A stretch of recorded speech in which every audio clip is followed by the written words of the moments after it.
Good Friday morning, dear friend, and welcome once more to the Parson Piper podcast. Sorry again for being a little bit late this week, but we are here at week's end. We gather together in the quiet, with pipe in hand and scripture before us, to walk the old paths again. We'll set our mind upon the stories of Holy Writ, trace the faithful footsteps of Christ's church through the ages, and consider that call to return, simple, true, and steadfast. And as the ember glows, we will speak a word or two of good leaf and honest blends, and the fine folk who keep their craft alive in shops near and far. So settle in now, take a breath, and let us begin. Now, if you'll come in a moment, good friend, and sit with me a while, I shall tell you a tale of the sea, not of conquest, not of glory, but of something far more necessary. The morning settles quiet upon the room. Light falls across the shelves, soft, steady, unchanged. A chair waits. You may take it. The pipe is lit, not in haste.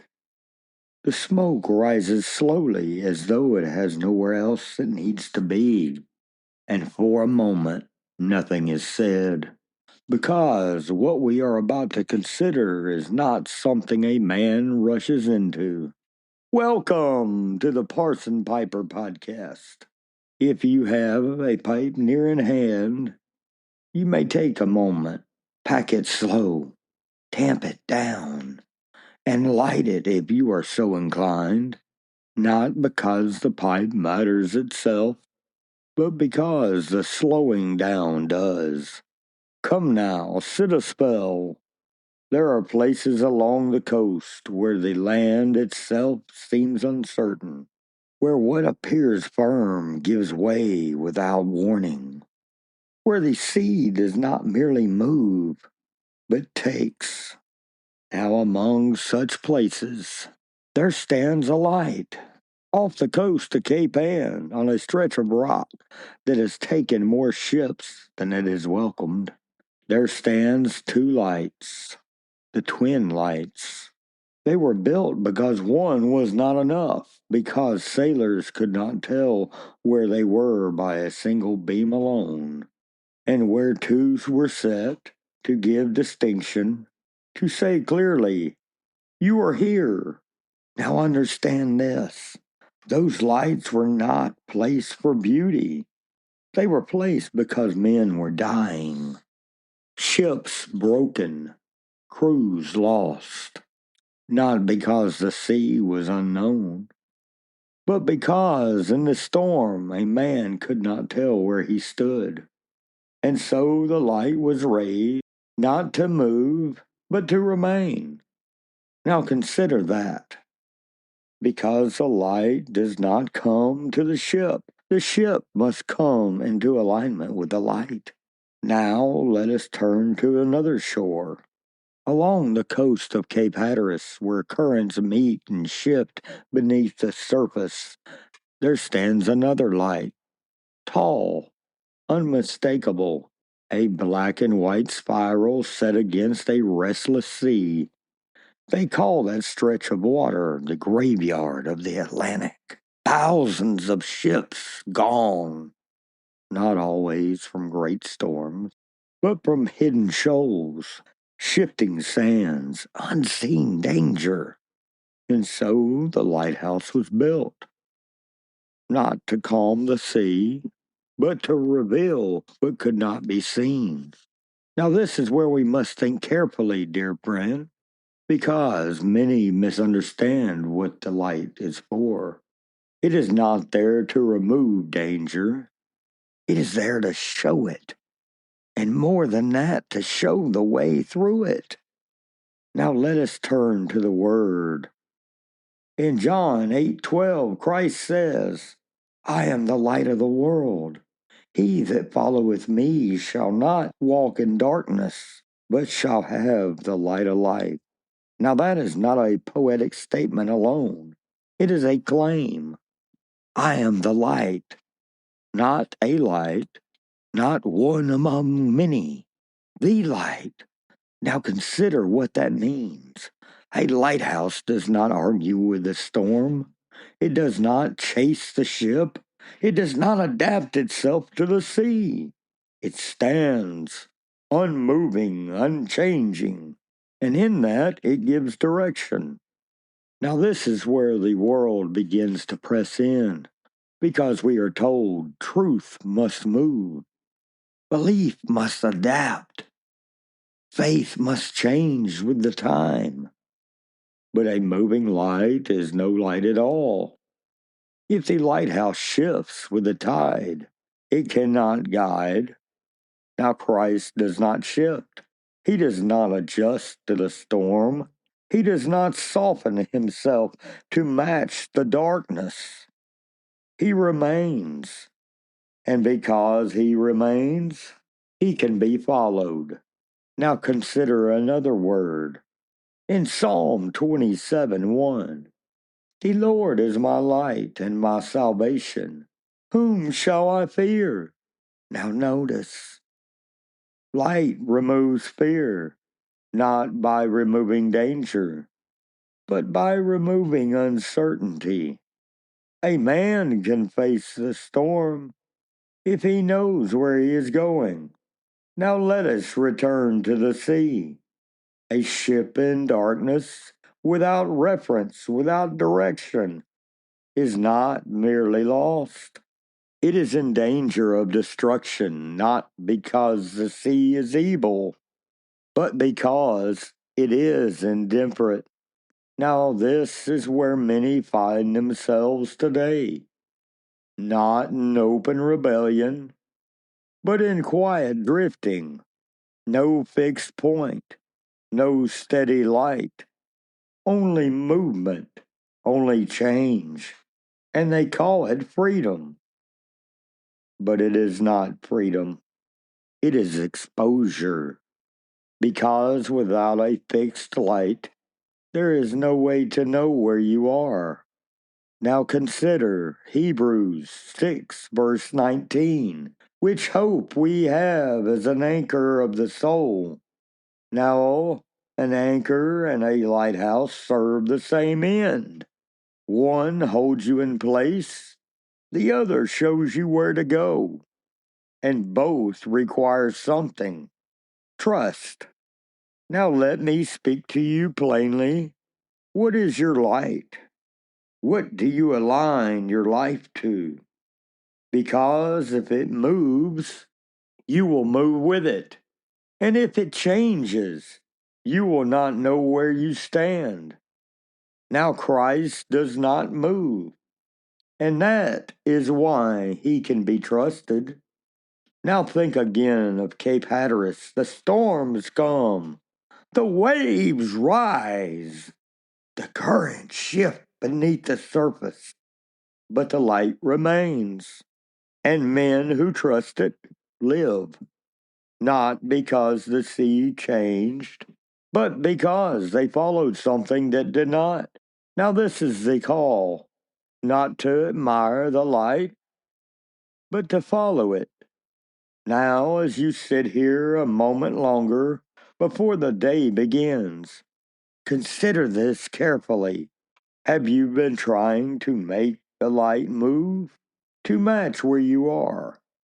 Or have you been willing to move to where the light is? Because only one of those leads to safety. Now, if you would understand that more clearly, if you would know what God has said plainly, you must return to His Word, because the light is not found in feeling, it is found in truth. And so, good friend, as the morning moves on, I leave you with this.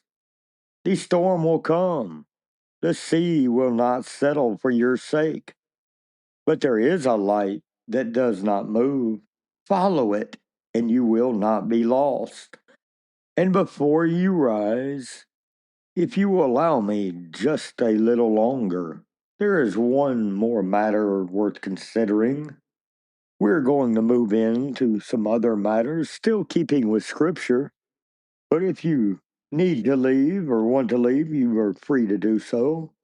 Now, this matter is not urgent, not loud, but steady.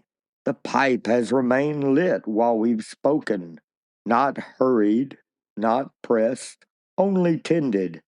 And in it this morning is a bowl of Peterson Old Dublin pipe tobacco. Now, this is not a bright tobacco. It does not greet you with sweetness. It carries something darker, smoky, a little like wood long burned, or a fire that has seen weather. There is depth to it, something that does not reveal itself all at once, and that is fitting, because the sea does not reveal itself all at once either. Now, if a man were to judge the ocean by its surface alone, he would misunderstand it entirely. And the same is true of many things in life. Now, the pipe itself rests easy in the hand, nothing elaborate, nothing distracting. The sort of thing a man might carry not for display, but for use. And that matters, because what we are speaking of this morning is not something ornamental, it is something necessary. Now let us return for a moment to the lighthouse. Not the idea of it, but its purpose.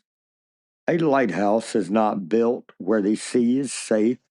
It is built where it is not, where ships have been lost, where judgment fails, where what appears steady is not. Now consider that carefully, because the light does not exist for those already secure. It exists for those in danger, and it does not change its position to make the journey easier. It remains where it must be, so that those who look for it may live. Now, as the tobacco burns, there is something steady about it.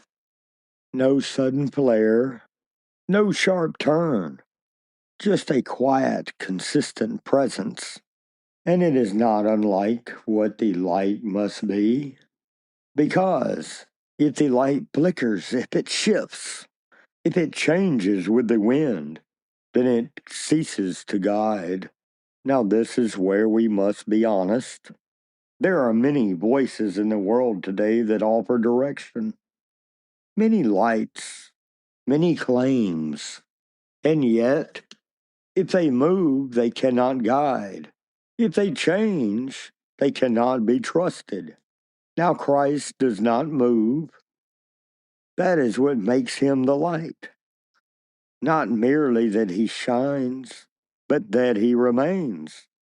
Now think again of a ship at sea.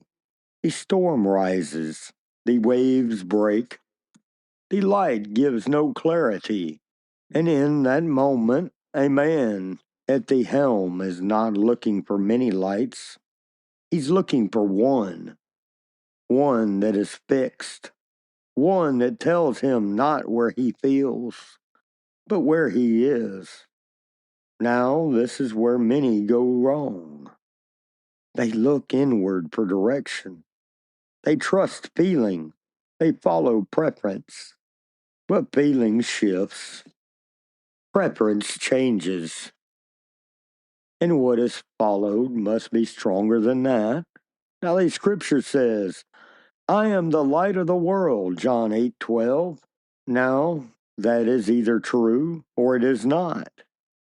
But if it is true, then there is no other light that can replace it. Now, as you sit here a moment longer, consider something carefully. What have you been using as your reference? What have you been aligning your life to? Because if it moves, you are already drifting. Now the bowl burns lower, the smoke thins, And there is something about that moment when the end is near that brings clarity. Not urgency, but clarity. Now the lighthouse does not shout. It does not demand. It simply remains. And those who see it must decide what to do. Now, this is where the matter becomes personal. Because the light is not hidden, it is given, but it must be followed. Now, consider one last word. In Psalm 27, verse 1, "For the Lord is my light and my salvation." Not a light, my light. Now there is the difference. Not acknowledgement, but alignment. Not awareness, but trust. Now the morning has moved forward. The quiet is beginning to give way. And soon you will rise. But before you do, hold this thought. The sea will not steady itself for you. The storm will not lessen because you wish it. But there is a light that does not move. And if you will keep it in sight, you will not be lost. Now, if you would understand that more clearly, return to the Word, not all at once, but steadily. Now the bowl is finished, the room is still, and the day is waiting. So I will not keep you longer, but I will leave you with this. Do not follow what moves, follow what remains. Until we sit again, keep your heart open, stay rooted, and walk in the light that does not change. This has been the Parson Piper Podcast, where we slow down, think deeply, and stand firm on what is true. May the truths of Scripture walk beside you in the days ahead, and may your heart be ever drawn back to the ancient path, simple, faithful, and sure. We meet together here each week on Friday mornings, so I bid you return again, where story, church, and quiet reflection await you once more. Until then, keep your pipe well tended, your mind set on good things, and your soul steadfast. This has been the Parson Piper Podcast. Grace and peace be with you until we meet again.